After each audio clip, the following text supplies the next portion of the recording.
instead of just trying to slog at something, but rather letting it mill in the background and then planning a specific time to do it. So I'm dedicating this next hour to specifically work on this. You find that you can make that short period of time very productive. We tend to associate productivity with time, but I think that's kind of reversed. When you're more of an entrepreneur, you can be very productive in a very short period of time. It doesn't require 8 hours a week to work on your side thing to make it productive. You might only be able to work on it for 2 hours a week, but those 2 hours might be very focused, and that could be something to keep in mind.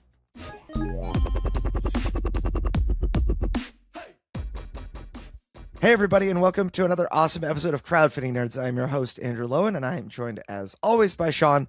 And today we're going to reflect a little bit on our marketing series that we just completed with, I think, a capstone that is really going to, it's just really kind of been on my mind.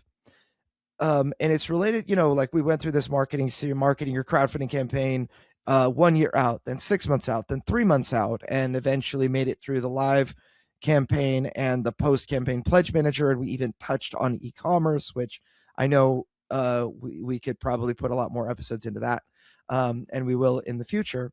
But the one thing that I wanted to kind of take maybe a pit stop in, after we've finished the core of the marketing series is I wanted to look back and say, I went through this process, and I've been through multiple times, and myself, and we've also had hundreds of clients that we've led through these processes or that we've supported through the process. And a lot of people that are new. I would say, Sean, how many clients of ours do you think are doing this for the very first time, percentage wise, versus like the second or beyond? Oh, I'd say at least 70%. Yeah, the majority of our clients are first time creators, and the reason, in my opinion, the reason is because a lot of the money in marketing, like for a company like ours, if you were to say, what kind of client do I want? Do you want a client with lots and lots of games produced and therefore lots more money to spend? Or do you want the guy that lives in his parents' basement that has a really great idea and no money? Well, we take both. And a lot of people will say, okay, the person that doesn't have a ton of money to spend is not worth focusing on. And when we built our company, we built it really with a focus on giving premium service to even those that come in that are like bottom of the barrel, that don't have a lot of money and may have potential, but not enough money for most marketing companies to pay attention to. And I've found that when you work with clients that are new, especially like not even in crowdfunding, let's just say in business, you work with clients in a plumbing company that's new, and you do a good job for them.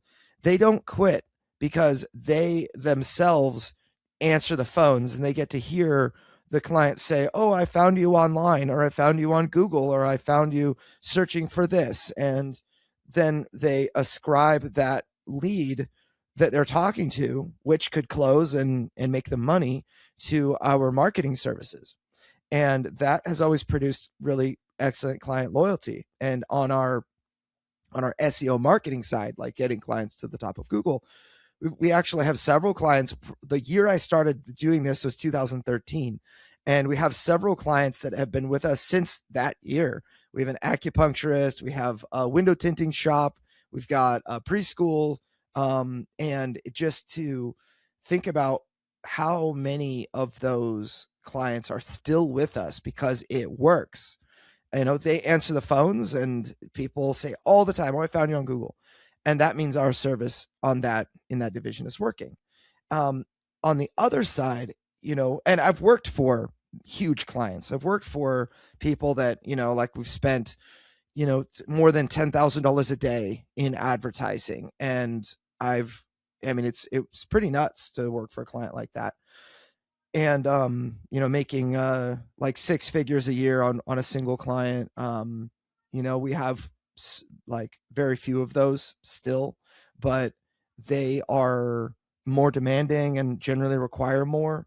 But if you work for a client like that, they generally know that they own you in a lot of ways, and I really hated how no matter how well we did, that we were looked at, we were the only place that the CEO or the president, whoever is in charge, looks at us is on the balance sheet or the profit and loss statement or the assets and liabilities or the whatever. We were always filed under an expense, and we had to constantly justify our existence. And sometimes that's okay because you've got a really great like a really great marketing manager or operations manager or someone that is liaisoning with us that has direct communication with the boss, and the boss has direct experience with us, and so they're like, this is an essential piece of our puzzle. We want numbers to make sure that it's good, but in general you never have to like fight to just keep the client, where they're always trying to cut expenses and like, do we really need this marketing expense? Maybe we can hire like a fresh out of college person to do this for $15 an hour. Like those types of clients are the worst to have to work for. And so we made our bones working for the small guy. And we carried that over into crowdfunding, where sometimes we work for huge companies. I've consulted on really large projects, for big companies. I've consulted, like we work for actively huge intellectual properties, for multiple companies. But it's there's something special about getting to work with somebody that has a passion project and, maybe not a huge business behind them, but a really great idea. A lot of the time, those people, even though I say they have no money, but they have enough to get it done. And if they can get proper guidance, they have a full-time job that they work, they save money to make it happen. And in essence, they invest their savings on their project, which they give us their savings and say, this is all I have, maybe a credit card as well, and say, what can we do with this nest egg that I've built for this my baby that I've been working on for years and years. And it's such an honor to be able to work for people like that. And it's also an honor to be able to work on the next Fallout or like the Avatar RPG or whatever. But it's a very special thing to be able to work for clients like that. Yeah, and often it's harder because it's much. You don't have to be as great of a marketer, I would say, to market something with that has a huge IP. You just got to put it in front of people, and people essentially buy it. It's the kind of small guy, which ironically is actually more work for us because it's a new IP. We've got to understand what makes this unique and special. So that can often be quite difficult. But I think a lot of people come to us for marketing services because we really specialize in helping publishers build their audience, and that's very useful if you don't have an audience. It becomes maybe less useful if you're big. I think you just kind of want big numbers and big sales and things. But I think that's why we've been able to kind of carve out a niche here. So maybe in terms of the direction of this conversation, we talked a little bit about, you introduced the idea of what would you do differently going to Kickstarter. Maybe we could also think about, where'd you go after your first Kickstarter, and what kind of games should you develop? Because I suppose that's going to be the next thing on people's minds once they've made and been successful their first project. How do you develop the next game? Do you completely change gears? What kind of roadblocks are there in terms of profitability and those types of things? So I think maybe we could also introduce that concept into this discussion, because I think it'll be useful for people. So I was asked earlier this week a question by someone who didn't really know anything about board game publishing and whatnot, but because I'm at the end of Deliverance, Council of the Fallen here, all the manufacturing files are done, and the manufacturer is working on getting us the final physical prototype before we actually press the giant print button and spend $320,000. They asked me, like, what do you do with a publishing company? Do you how do you, and he was asking in terms of like, how do you exit? What is the end game for a publishing business? Do you sell your business to a big company?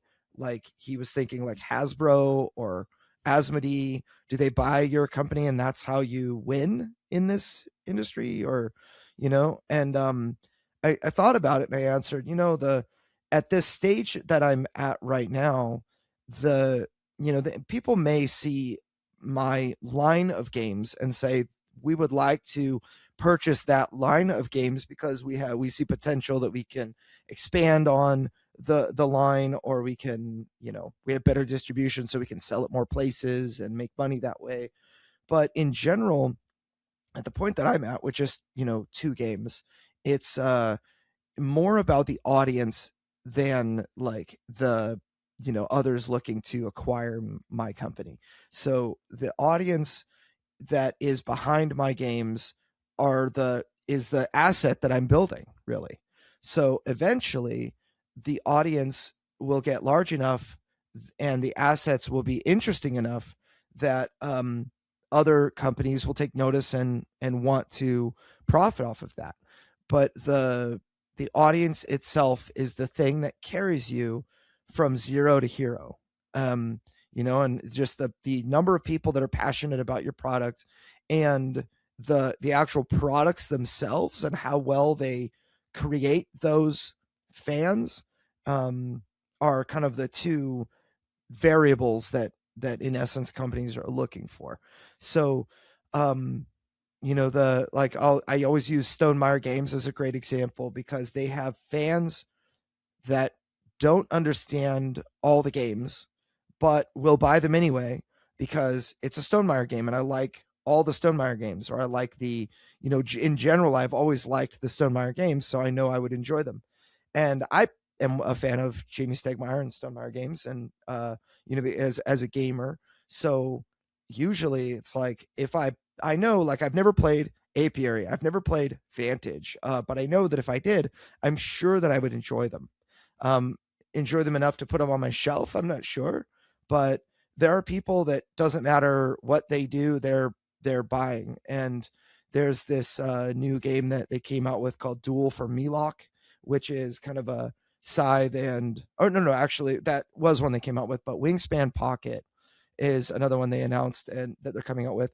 And they said that they're printing 175,000 units in their first print run, which is massive. And it's the largest print run they've ever made by far. And it's a small game, like 6 inches by like 4 inches by 2 inches thick, maybe, I think. But it's a very, it's built, they've built a huge fan base of, Wingspan fans and Wormspan and all of the other spans, Spinspan. And they are able to, I don't want to say cash in, but they're able to make such a large print run because they have distributors that know these products are winners, that they have fans that want the product right away, etc. And so they're able to do things like that.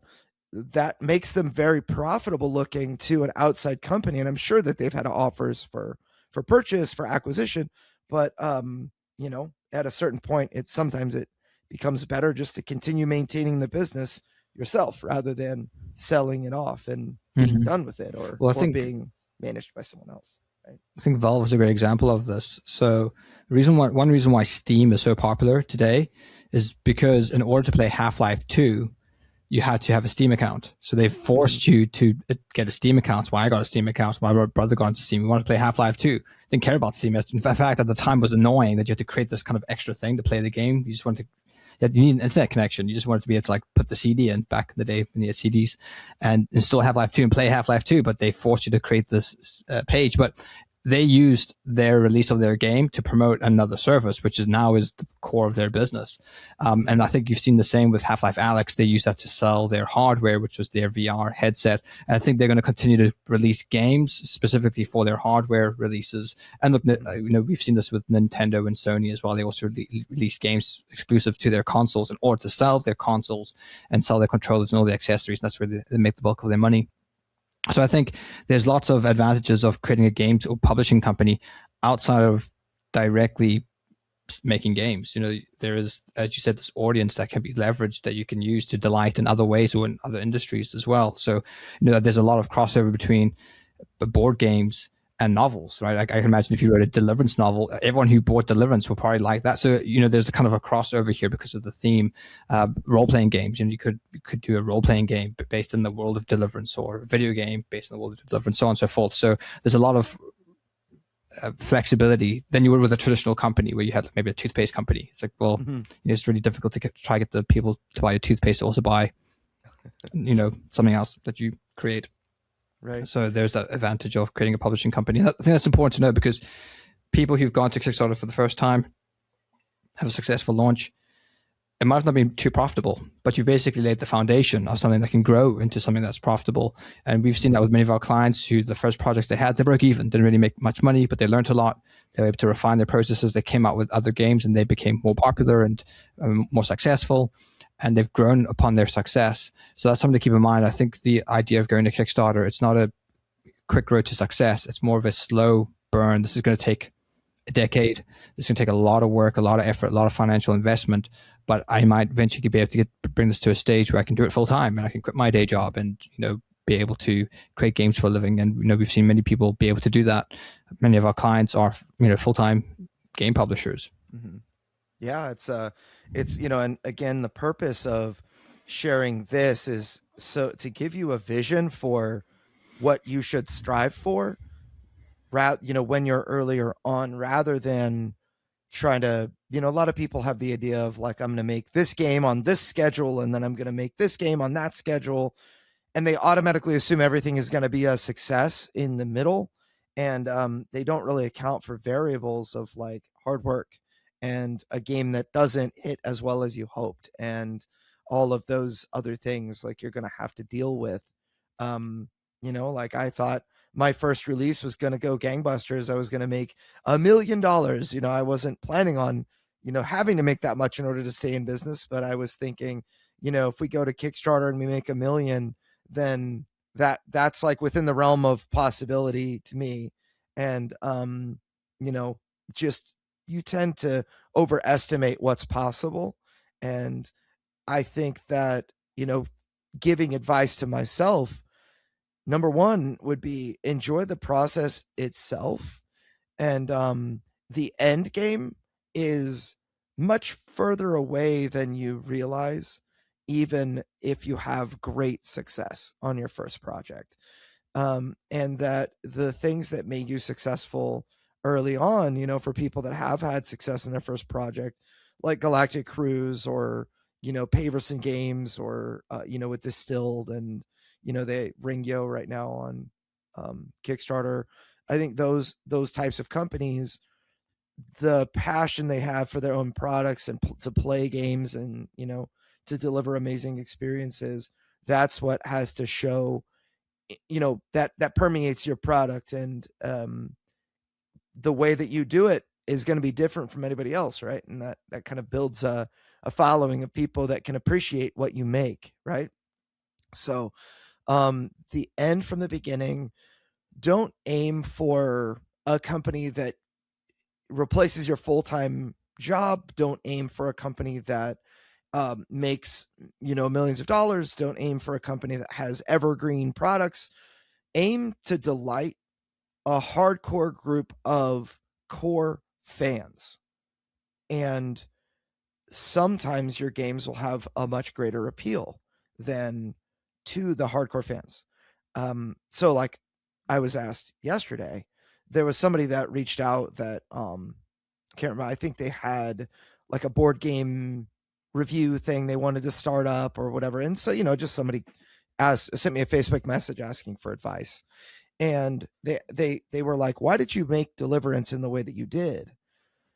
And they were asking in like specifically, like, why did you make it given the direction the world is going? And so I asked some questions to try to understand what they meant. And they were kind of they hold the position that the world is kind of becoming increasingly hostile to Christian concepts, to Christianity in general. And so you made a game that the centerpiece is basically the Christian story. So why did you do that, knowing that the world is kind of going to be hostile to it? And or like, what did you do? And like he was asking questions like that. And I told him that like the core audience I was thinking about were Christian people. I wanted to make a really, really great game for Christian people. And I did not think there were, I'll caveat this afterward, but I did not make a game. And that was my audience. That was my Christian board gamers. That was my audience. And that's a pretty narrow niche, especially at the time. In like 2016, there were just very few games that anyone would dare target that niche. So the question is like, why did I target such a narrow niche? It's like I wanted to make a game like that. I figured if I targeted, the phrase is the riches are in the niches, or riches are in the niches, or riches are in the niches. And I know that if I made a game that appealed so well to a very particular small group of people, that they would be the champions of that, and that they would really, really love it. So, me being kind of in that group, I wanted to make the game that I wanted to play. But my decision, one of the best decisions I made, in fact, the best decision that I made that allowed me to actually have a company, is I built the game to match the audience, and I did not think about what the non-audience would say. I didn't think about, in essence, what non-Christian people would say. And this is where the caveat comes in, is that I wanted expressly to not cast religious judgment on people that lived an alternative lifestyle. But, like I didn't want to, be like very obviously judgmental toward a particular group of people or something. But at the same time, I wanted not to water the product down. So there are certain cards in the first game that would be pretty spicy, but are generic, that can apply to anybody. And we decided to do that because that's what the book says. That's what the Bible says, right? So there was a lot of resistance early on to the product. And again, most people are not going to have a product that is like a specifically Christian or, has a religious angle to it like I did. But it doesn't matter whether it's religion or whether it's like a space theme. It is, you just need to have a very targeted theme to a very particular group that has that can be like super passionate about the product. And my group was able to be very passionate, and I had others that were very anti the game. But it like people who are haters or people who are who love it, those are indicators of a really good product. Both of them are indicators of a good product. The thing you don't want is everyone to say the game is okay. Oh yeah, this game's okay, or this game's decent, or whatever. It's not great, and I can't get passionate about how awesome it is. But it's good. I'd play this again, and people might tell you in person, I'd buy this for sure if it were out, because they know it's not out and they know they don't have to buy it. I think people are more forgiving if your product is good, whether the theme is something they agree or disagree with. And there's many products where the themes I wouldn't agree with, but they're done in a way that's sort of sensible, and it's kind of makes sense within the world they've created, and they're good products. They tell good stories regardless of the kind of overarching theme or things about it. So I think people are more inclined to try something else if it. I think maybe the problem of a lot of modern media is that it has become very preachy, where it's like very much on the nose. It's almost like the message takes front and center rather than natural storytelling and the product itself. But one thing, coming back to James Stegmaier, that I remember reading a blog that he wrote, and he said something very interesting, where when he became full time, he found that he didn't become more productive, which I thought was really interesting. So he kind of thought, oh, if I was doing, game design full time, I'd be able to release so much more. But he found he didn't. He kind of he kind of wasted his time, and there was less pressure on him. He found that he was just as productive when he was doing it part time, where he was waking up early before work and working and then going to work, which I thought was interesting. I think a lot of people in their mind maybe think, well, if I finally do this full time, I'll be so much more productive. I'll get so much more done. You might not. You might be like, you might rest on your laurels and be like, actually, well, I've got quite a bit of time here now, and I have no deadlines or whatever. So I thought that was pretty interesting. Where I think it's about, the Bible says, if you're faithful with little, you'll be faithful with much. Talking about the Bible here. So I think that there's an element there with business as well. If you are diligent when you're small, you're going to be diligent when you're big. So I think it's about developing those habits and practices now whilst you are seeking to build your business. Because I don't think you're magically going to change your character or your work ethic or your sort of processes once you do this full time. It's just you're going to do the same thing, just going to be making more money, I suppose. Yeah, it's true. And in fact, I'm in the position where I run Crowdfunding Nerds and Next Level Web as like my full-time. That's what makes me that's what keeps my house fed. And then the Low End Games with Deliverance and whatnot keeps other households fed. And it's like a really expensive, time-consuming hobby for me. Even though, it's done very well, it's just a labor of love and a passion project. It's something that wouldn't exist if I didn't make it.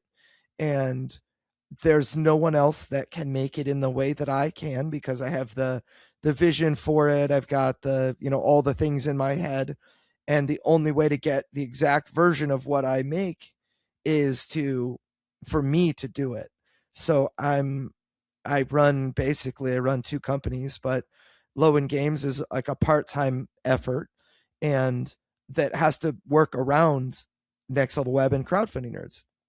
And so I feel kind of like I'm in that state where I have a part-time job doing, as a publisher, while I'll do that on, so I can blend it, but generally it boils down to like, nights or weekends or, downtime in Next Level Web or whatever. And I have to really balance between those two things. And it's very difficult. And I do sometimes fantasize about, what if I only had one? It would be so amazing. And I actually think I resonate with what Jamie Stegmaier wrote, is that I would not be more productive in either business if I only had one necessarily. I would work less hours probably. And I will say there is something to, I'm working two businesses, and I have for a long time, that I'm sure that I probably would be more productive because I know what it takes to, and I know what is possible given more investment, and I know how to invest the time and whatnot. But even still, like, I have the same brain, which has a similar capacity for production, whether, regardless of what I'm, how many businesses I have or what I just have the same amount of thought capital. So when I juice, in fact, every morning, what I'll do is I have this watch, Garmin, and it measures my sleep quality, and it gives me the amount of estimated REM sleep that I received or that I got that night, the amount of deep sleep, light sleep, awake time, my stress, and, the stress on my body and stuff like that. And I'll look at the REM and the deep sleep and say, like, I would usually get about 2 hours of each per night, like an hour and 45 minutes of each deep sleep and REM per night. This morning I woke up and I had 2.5 hours of each. It was a lot. And other days I'll wake up and I'll have like 30 minutes of REM and an hour and a half of deep sleep. I'm like, you feel that. You feel you have less ability to think. You have less capacity for deep thought, and the length of time you're able to think, it's finite. So every day you have to consider you have a certain amount of like thought capital that when you spend it, it's done, and then you're drooling. So when it comes time to do something difficult, like for example, I was writing the Deliverance story that requires a full concentration on what I'm writing. If I take 5 minutes to write an email or answer a phone call, that interrupts an entire train of thought that just brings the whole train to a stop. And in order to be as productive as possible, I actually shut everything off, so I had no possible dings or bells that could go off and interrupt me. And I would work for like 3 to 4 hours out of an 8 hour day. But those 3 to 4 hours would be exceedingly productive. I'd write like 1,500 words over the course of the day. But if I boiled down the productive time that I actually had, to be between 3 and 4 hours of actual concentrated, focused writing.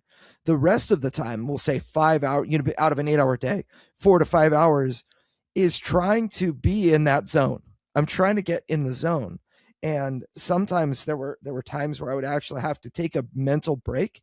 It's like, all right, I'm trying to work out where this character goes and what they're doing and whatever for the story. So I would have to take a mental break. I learned I could be productive by turning on YouTube, watching some League of Legends, and then, make it through like a 30 or 45-minute YouTube video, go ahead and grab a drink, come back and sit down, and then bam, I'm extremely productive again. I needed to let my subconscious think, and I couldn't really do active conscious work in order to let that happen. I actually had to take a real break. Mm-hmm.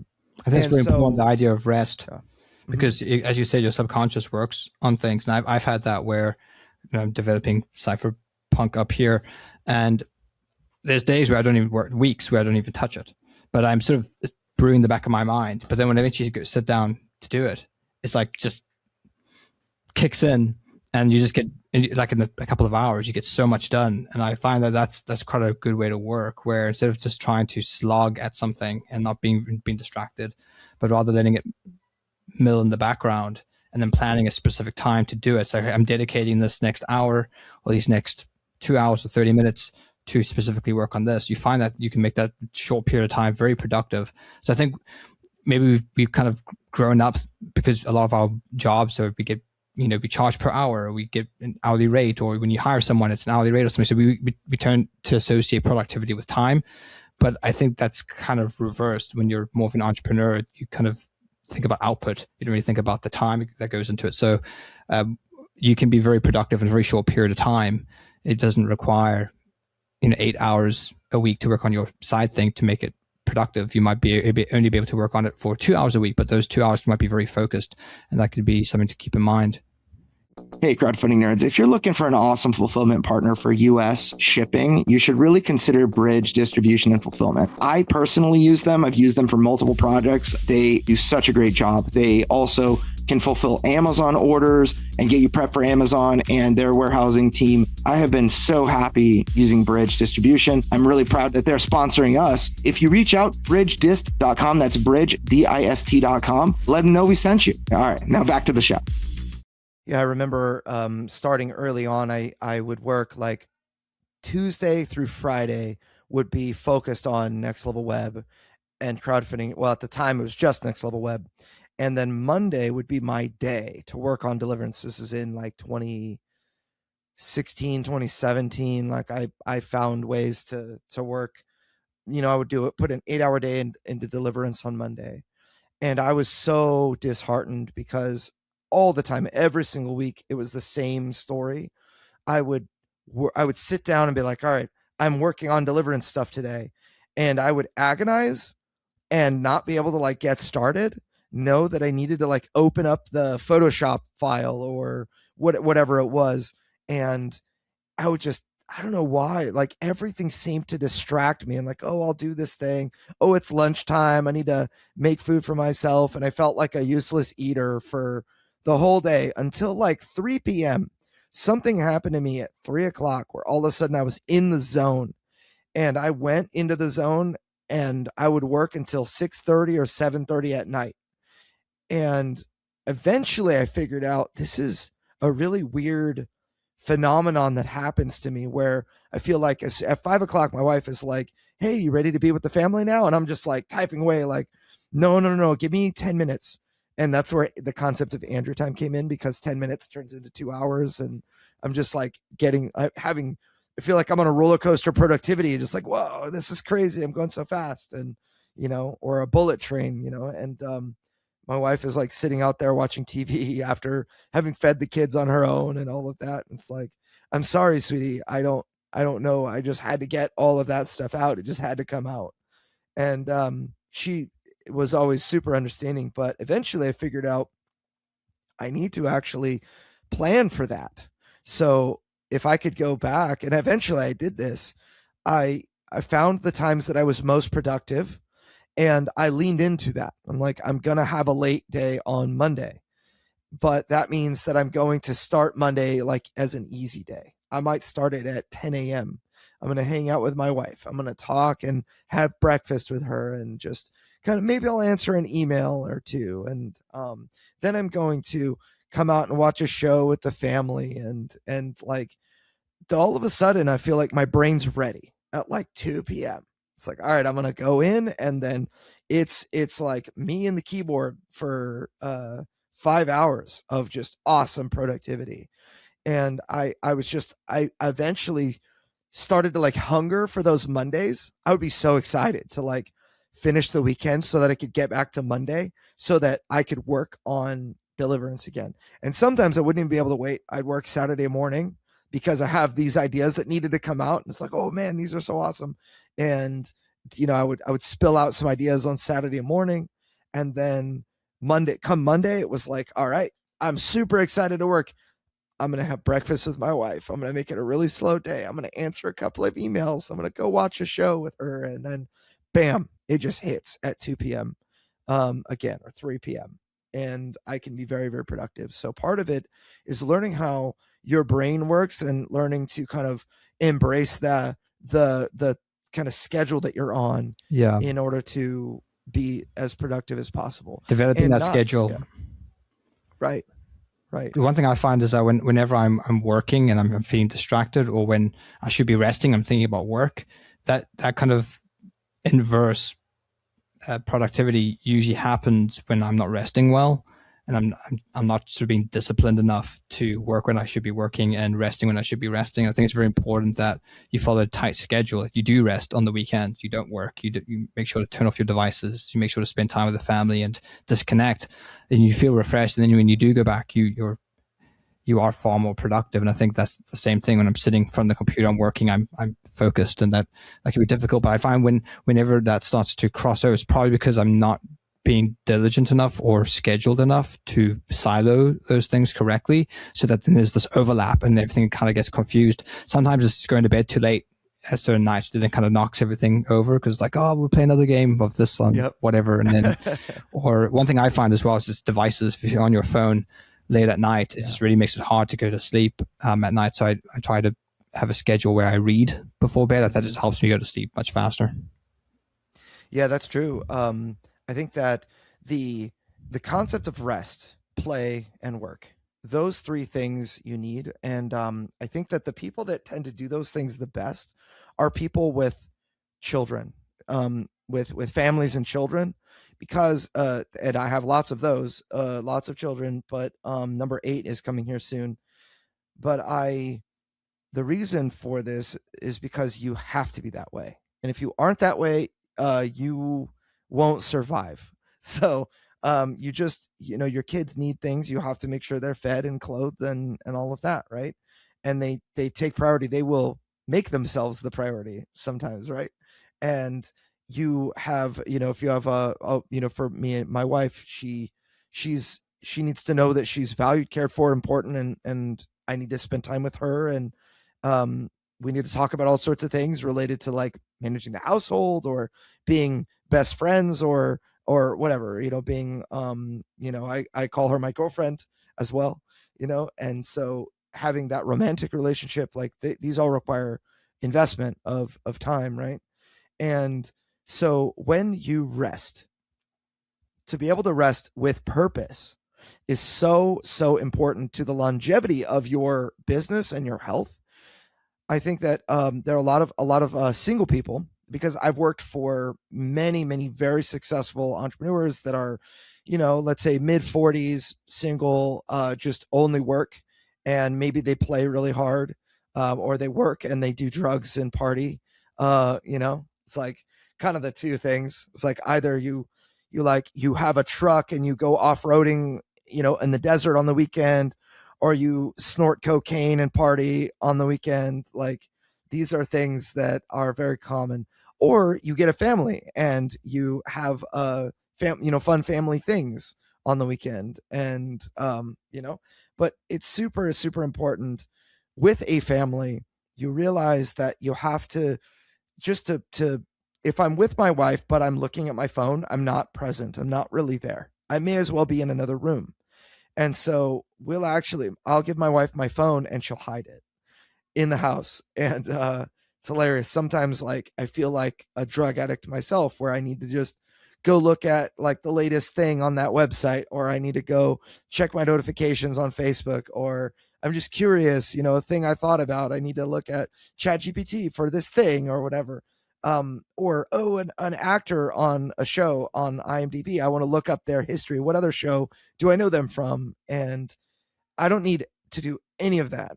I need to make sure that phone is not found, because as soon as I look at it, then, oh, look, a Gmail notification. Oh, look, Facebook. And, by the time that I look up, it's been 30 minutes and my wife is like in the other room doing something else with the kids. And I'm like, oh man, I just spent a lot of time. So I think the lack of boredom in our society, because we have these kind of, portable slot machines that can, continue to keep us stimulated, is that in the past, when you were bored, it actually meant that you would develop, because you would think, well, I'm bored, this is a problem, how do I fix this problem? Well, I'm going to start a hobby, I'm going to paint miniatures, I'm going to play a war game, or whatever you used to do. Go outside. Well, now it's like, I'm bored, I just flick on my phone for 10, 15 minutes and then boredom kind of goes. And, so it's like, it's slowly killing hobbies, I think. So I think it's actually good to be bored. My kids come up to me all the time, I'm bored. It's like, that's good. That's a good problem. Good. Now it's an opportunity to use your brain.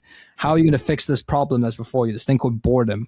I can give you some suggestions, but that's good, because it's a form of problem solving. I think it's good for kids to get bored. I think too many people want to just continue to stimulate their kids, and I'm actually quite happy when my kids are bored. They get bored, and then this is now a problem you have to fix. Use your brain, and it's amazing. They come go outside. When you come back and they're drawing something, and it's a very good drawing. My kids have got very good at drawing because they get bored, and they play piano, and they've got very good at pianos because they were bored. If I constantly just put video games in front of them, they wouldn't have developed these skills. So I think it's important. It's the same for us. If we're constantly satiating maybe our boredom with our devices, it stops us or hinders us from developing. We could be maybe reading books, increasing our knowledge, playtesting things, or painting, or whatever it is, things that can not necessarily are business related, but it can just help us grow as people, grow our character, and help us. Yeah, I think that slowing things down doesn't necessarily mean that you're going to be less productive. Oftentimes it means you're going to be more productive. I think that things that distract us are, the phone, and really like the need to respond. Like I remember giving my daughter like a smartwatch so that she could text her friends and whatever when she was 12. And it changed her as a person so much. She just became obsessive over the watch. We know it's the same with our kids. If they have too much screen time or video games, it changes their little personalities. Yeah. So when we removed that, it's like she became a kid again. It's like, wow, she's just happy, and like she'll make lunch when we didn't even ask. Like she just has an idea in her head. She wants to make this thing. Or yesterday she made a cake for the kids, like for her sisters and brothers, who just because she just really wanted to bake. And that type of thing would never happen if we just allowed her to like scroll YouTube or to like have a smartphone. She would be on the smartphone instead, watching a video on how some other person bakes, Nick Shirley or Gordon Ramsay or whatever, right? And I think that she just becomes so much more productive. So I guess the question is, how does all this relate to the business owners, the crowdfunding hopefuls that we're talking to on this podcast? You guys have a certain amount of thought capital, and you need to be very, very guarded about how you spend your ability to think. Like you will spend it, and you will run out of that capacity every day. And so some days you only have 15 minutes of time that you will actually spend in like meaningful, hardcore, forward, like moving the ball forward thought. How are you going to spend that? Are you going to use that time to scroll Facebook, to watch a YouTube short. Like, there are a lot of people that tend to not achieve what they want because they allow themselves to be owned by their technology or devices or whatever it is.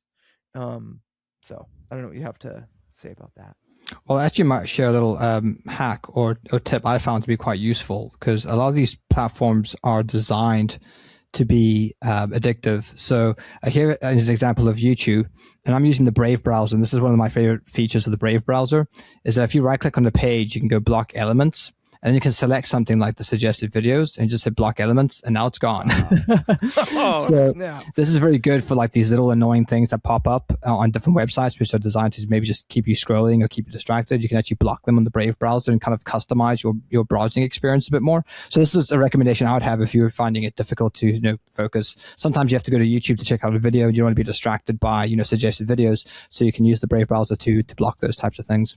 That's awesome. I think that is super valuable.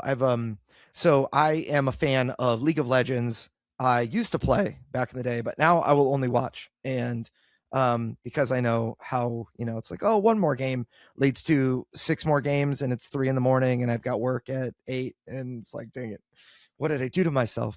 So there's a mid-season invitational that's happening right now. It's a big event, and I'm super excited to watch it, and I'll try to kind of keep spoilers free. Yeah, I don't want to get spoiled. And oftentimes what I'll play the video, and then just out of like habit or curiosity, I will switch to another tab and let that video continue to play in the background. And I realize what's happening right now is I'm missing out on this video that I was so looking forward to watching, scrolling Facebook. It's like I'm doing multiple things at the same time, thinking that I can absorb all of the goodness of this thing I'm excited about and scroll Facebook, see what my notifications are, see what messages I've got, and respond to people. And then I realized like 5 minutes in that I haven't heard the last 5 minutes of the video. It's like, dude, what am I doing? So I'll actually go back to the YouTube, pause it, rewind it 5 minutes, and then be like, can I actually watch this right now? Or am I distracted, knowing that I need to respond to that Facebook message or just make sure that whatever is going on, So I want to get the very most out of my play time, and I want to get the very most out of my work time.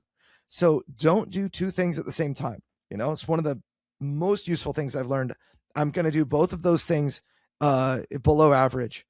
And if I do one of those things and I'm very purposeful about that one thing, I'm going to get the most out of it. And so anyway, when I work, or when I, am working on deliverance, again, I'm like, I turn off all distractions. I put my phone on airplane mode, where it doesn't even access the internet, and where only the government can listen to me. And I'm, here I am working away on whatever thing. Or if I'm talking to my staff through Discord or Google Meet or Zoom, I'm not tabbed out in a different browser.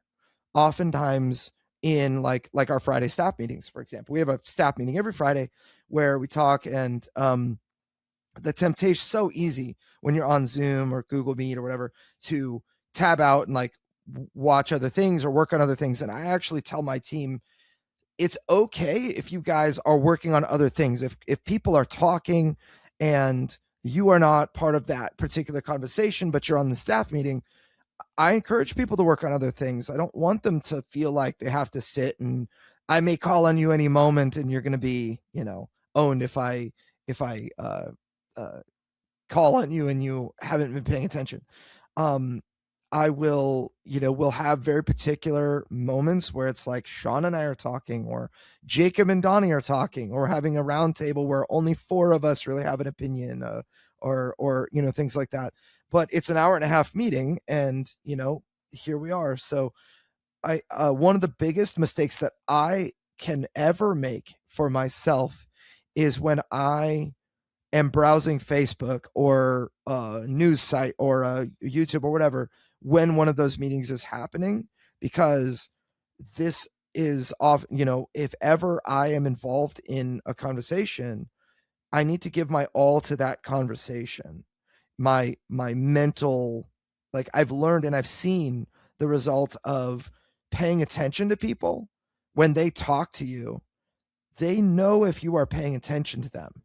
All the time I'll hear, like, my family is pretty notorious for this. My extended family, I'll be talking to my mom and she'll be like, yeah, and then she'll give me this, like, I didn't even ask her a yes or no question. I asked her a question that requires a response, and that's how she responds. Yeah, and then I just stop, and I hear clickety clack, of the keyboard typing away. It's like, should I call you later? Like, this is an important conversation, but if you're not paying attention to me, then I just want to, like, hang up right now. I think sometimes she wouldn't notice if I hung up the phone. She wouldn't call me back for 5 minutes because she's clickety clacking, thinking away on whatever's in front of her instead of talking to me. And that by itself is a great example of how you can ruin, like, some of the best ideas that I've ever heard were suggestion given to me by my staff. Like, we should have a Kickstarter checklist. We should have, a new billing system that actually, works, everything in one system, and whatever, whatever the suggestions were. I would not have been able to put them in my head and truly understand them and give my staff, like, empower my staff to like take the lead on that thing that they're passionate about, if I wasn't actually giving them my attention. And the same is true with your projects and what it is that you're doing. It will never become the best it can possibly be if you aren't being very purposeful about giving it your attention, your full attention. And sometimes that means not working on it for 8 hours, means working on it for 2 very focused hours, right? And it's and I'll even tell my wife, like, I'm thinking about this thing, I need to get it done. I know that it's time for me to be off, but if I don't get this done, then I'm going to be thinking about it and not present with you. So she'll say, how long is it going to take? I'll say, 20 minutes or whatever. A thing I forgot to get done during the day that I said I would, or whatever. An email I was supposed to send out that I said I would send out and I haven't, or whatever. I will go into my office, take care of that thing, and then get out of my office as quick as I can so that I don't get distracted with all of the other tabs open on my browser or whatever. But in that way, I feel like, okay, good. I did the thing that I needed to do. I was 20 minutes of very productive time. And then I'm out having several hours of very productive relaxation time. Mm-hmm. I think an element of this is trying to rewire our brains. They've sort of been programmed to be always stimulated because of the rise in a lot of this addictive technology that has come about. And that's another reason why I read, because it not only does it wind me down at the end of the night, but it kind of forces you to concentrate and to focus on one single thing for a longer period of time, which I find a lot of our attention spans are so short now, where we kind of get rewarded by having short attention bursts. Whilst I want to have more of I want to try, particularly if we're on the computer a lot, as we do when we work, to be able to do something that isn't digitized, and to slow down and to really focus, and to train your brain to kind of detox the mental processes. I think is very valuable. And I think that's going to become an increasingly useful skill as we move forward, because now with AI, we can just offload so much of our cognitive thinking to a machine. And I think that can be a danger, where I think we can become too dependent on these things. And I think it is important to slow down and use our brains and to kind of maintain that mental health. Yeah, one interesting thing I was reading about AI, and when companies replace people with AI, and they have now people that are working on using AI, those people don't actually become more productive, is what studies are starting to show.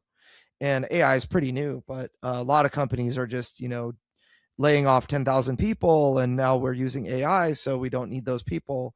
And what they find is that for every hour that you are working with an AI, you also are babysitting for the same amount of time. So they call it AI babysitting, where you're waiting for it to respond, or you're working and saying, no, that wasn't what I wanted, and giving it another prompt, or just waiting for it to create an image or whatever that is that you're working on it. You're working for an equal amount of time, sometimes actually more time, waiting and babysitting the AI than you are actually getting productive details out of it. And there was one time that I may have shared this before, but I was working on the Deliverance Council of the Fallen campaign story, and I had written like the first 5 missions, and mission 6 I had like a bunch of notes and whatnot of what I was going to write. And so what I did was I was like, based on everything that I have shared so far, write in the same voice using these notes, a story roughly 400 words in length that introduces this next stuff that I share. And this next like the battle, and I described the battle as well. And it gave me the dumbest, least coherent, like garbage that I've ever read. And now the thing is, if you read that in a silo, it'd be like, oh wow, these characters are interacting in this way. It wasn't a word salad. It was something that would clearly show a reader that I have deviated from the plan. And it was, it's hard to describe, but if you write something with entirely AI, you may be like, oh wow, it was like a really great script, but if the script doesn't really make sense, and when it comes time to actually turn it into something that is meant for readers, they're gonna see that this was done by AI. There's something about everything that AI does just is missing a soul.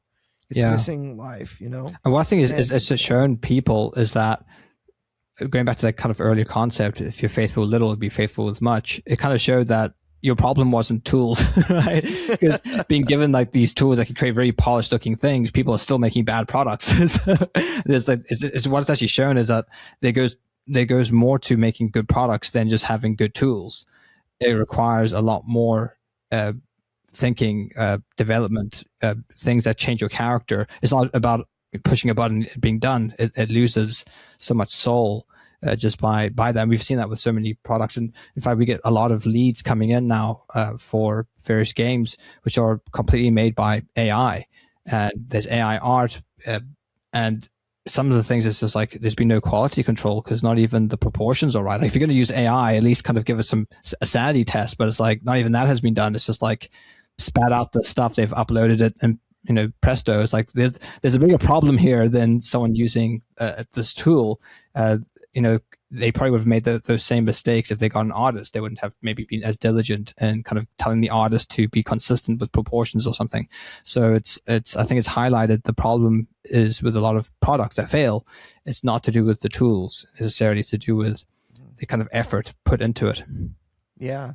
I think that I always I like to, so it's, you see the AI first in the art, but the AI in the art is typically an indication that the person has spent not enough time blind playtesting, not enough time, with their rule book, and not enough time actually testing out their game. So I remember back before AI existed, I did my first Deliverance prototype. And what I did was I actually asked permission to use some of my artists' other drawings or other art pieces as placeholder. And I remember I took 3 art pieces and made like all the darkness cards. At the time, they all had art on them. They don't anymore. But for Deliverance, they all had like all of what we called the combat darkness cards had like a red image, and the affliction darkness cards had like a purple image. And then at the time we called the tribulation darkness cards, which were like basically combat's like passive ongoing effects. Afflictions are like happens every round, once a round, and then tribulation is just like a one-time nasty effect that disappears afterward. And those each that had like a yellow image on it. And that got the idea across to every one of my players that played the game. They were like, okay, it's one of these cards. It's going to have its own unique art and whatever. And they were able to see the vision. But I think what AI what people are trying to do with AI art now is they're trying to, that is the vision. What you see in front of you is what I'm going to do. It's just going to be a different version, same quality, and supposedly done by a real person. But maybe if it's not done by a real person, who would notice? And the answer is everybody would notice. Everybody notices. And it's so interesting. It's like AI would be so perfect if not for that you are making products for people, and there's just such a difference between an AI. Like if you look at a single AI art piece, it's like, wow, that's really incredible. And there might be some issues, maybe not actually. Midjourney is really great with images, and it's like, wow, this is really incredible. But if you look at like 25 of them, 25 different art pieces together, it's like these don't look like they were done by the same artist at all. And then if you look at the rule book for that game, it's usually unintelligible. It does not show you how to actually play the game. And that is where the problem with AI comes from.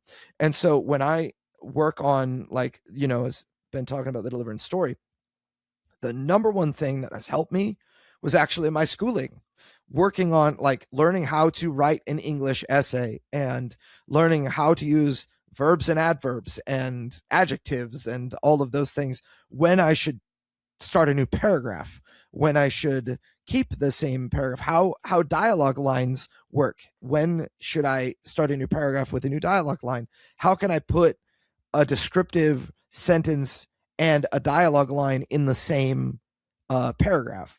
And that kind of, because all of the AI systems that you use will steer you wrong.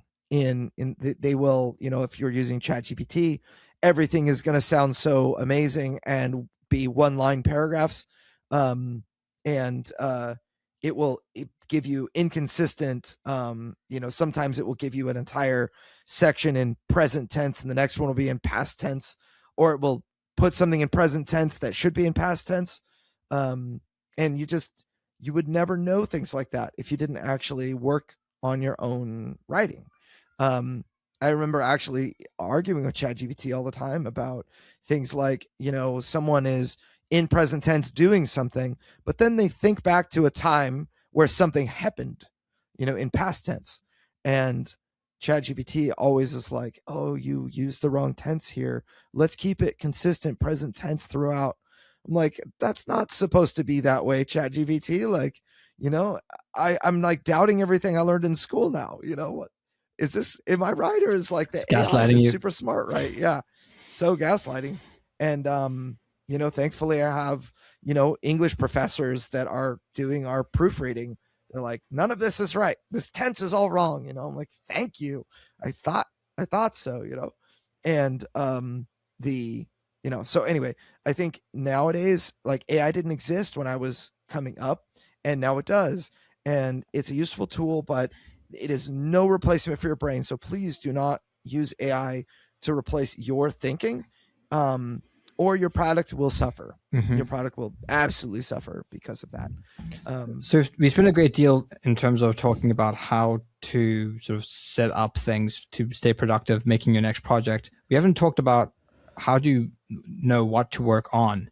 I know that after you've maybe had a successful campaign, how do you steer the ship? What's the next step moving forward? Do you poll your customer base? Do you just do something you're really interested in? Do you completely change themes? Maybe give some guidance in terms of, if people are listening to this, maybe they've had their first successful campaign, they're not really sure where to go next. Maybe you can outline some things that they can think about or do in order to kind of move forward and be still be successful, still be productive. Yeah. The first bit of advice that I would give is don't be in such a rush. People are like, we've had many clients over the years that have had a successful crowdfunding campaign, and they've spent, a year and a half or whatever delivering it. And right when it's about to deliver, they are, like when you hit the manufacturing button, you have nothing to do for a while. So you're working on the next thing. There are a lot of times where you have been, for us, we've been working on more things than just what the current crowdfunding campaign is. And by the time I deliver the crowdfunding project to backers, I could absolutely have another Kickstarter running for an expansion for that same line. A lot of people do that. But what we've learned is if you launch so quickly, you're not giving people time to even open the box and see if they like what's inside. You're kind of skipping over one of the most important moments of your company, where you want to get people excited to open the box they're receiving and play it and experience it and whatnot. Because just because they buy something from you doesn't mean they're going to actually be a fan or an advocate or buy the next thing. They need to actually open the box and play what it is that they're buying. So for me, the most important moment is let the product that is releasing be the thing that shines. Don't let a Kickstarter campaign, don't assume that it's going to shine. Don't assume that everyone's going to open it. Make sure you give people reasons to open the box, like, give unboxing videos, share about characters, share about some of the content, share other people painting your miniatures or whatever. Like, do whatever you can do in order to build value inside that box, build intrigue and excitement to open the box, and people will do it and play it, and they'll be like, wow, this was awesome. Play through 3 to 6 missions, and they don't know what is exactly in the next box. They know they're in, though, because this one was awesome. This experience is so fun. And so I would say, when you want to launch another crowdfunding campaign to continue to continue a successful line of products with an expansion or a standalone expansion or another game in the same universe, whatever, make sure that you give enough time to let the first game breathe. It's kind of like, when you open a bottle of wine, you don't just take an immediate swig. If you're a wino, you know that you need to let that breathe for a little while, right? And the way that it tastes at the top of the glass or of the bottle is going to be different from what it tastes like in the middle, and that will be different from what it tastes like at the bottom. And so because you're getting increasingly tipsy as you get. Yeah, well, are you one of these people who swirl the wine and yeah, smell it like that? Did you spit it out? Clear your palate? So I guess in the end, you want to let your product breathe. You want to make sure the product can stand out on its own.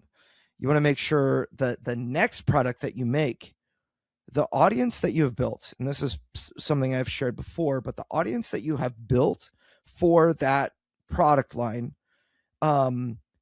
if they're going to back the next thing, you need to make a game that is that has traits that are similar enough to the first game that they would want to buy the second.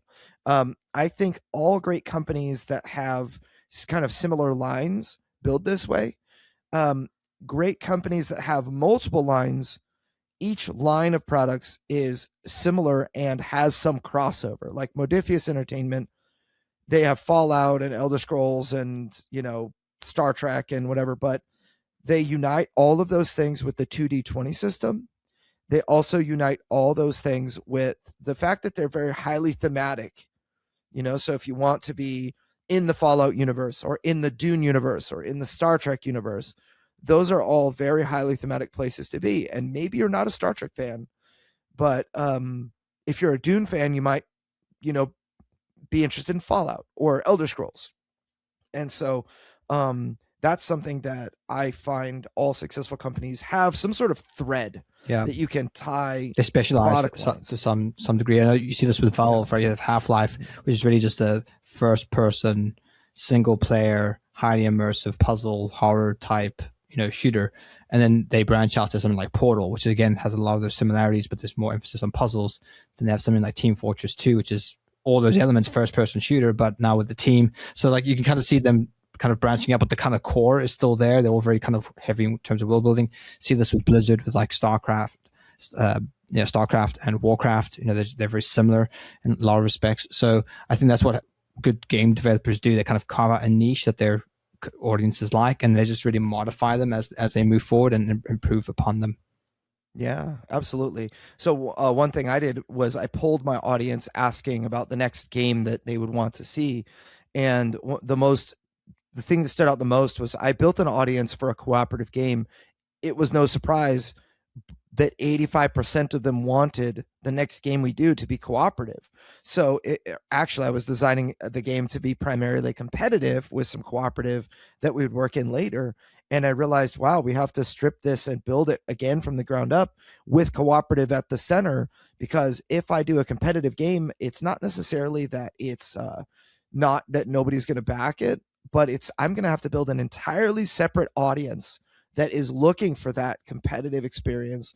And that would be, I had 6,000 emails at the time or whatever.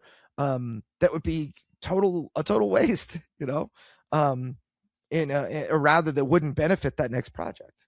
So we made the next one cooperative. And I think that involving your audience is good.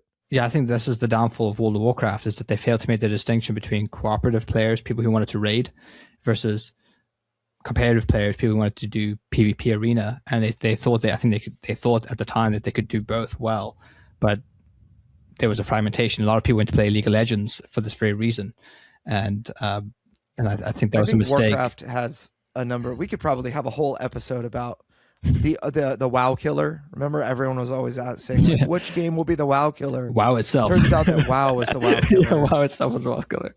So yeah, and as somebody who has put in more hours than the average human has put in on any hobby in their entire life, I have put into World of Warcraft. I have a lot to say about that.